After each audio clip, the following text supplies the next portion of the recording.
1 টাকার কয়েন পইরা গেলে কিন্তু ভাই শব্দ হয়। 1000 টাকার নোট যখন পইরা যায় তখন কিন্তু শব্দ হয় না। আমি কি বোঝাইতেছি বুঝেন? যারা নাকি বহুত তাফালিং করে, নিজের অনেক কিছু মনে করে, তারপর আমি ভালো মনে করি না। কারণ হইলাম ভাই, যাগো কিছু আছে তারা তো লাফায় না, মানুষকেও কোনো কিছু দেখায় না। তারা সব সময় নীরব থাকতে পছন্দ করে, কারণ নীরবতাই সব প্রশ্নের উত্তর, সবকিছুর জবাব। তারা কেউ ধরে না, কিন্তু যারে ধরে তার একবার ইমুরটা মুরটা টেরা করে বাইরে যায়। 1 টাকার কয়েন পইরা গেলে কিন্তু ভাই শব্দ হয়। 1000 টাকার নোট যখন পইরা যায় তখন কিন্তু শব্দ হয় না। আমি কি বোঝাইতেছি বুঝেন? যারা নাকি বহুত তাফালিং করে, নিজের অনেক কিছু মনে করে, তারপর আমি ভালো মনে করি না।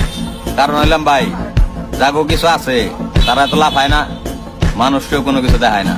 তারা সব সময় নীরব থাকতে পছন্দ করে, কারণ নীরবতাই সব প্রশ্নের উত্তর, সবকিছুর জবাব।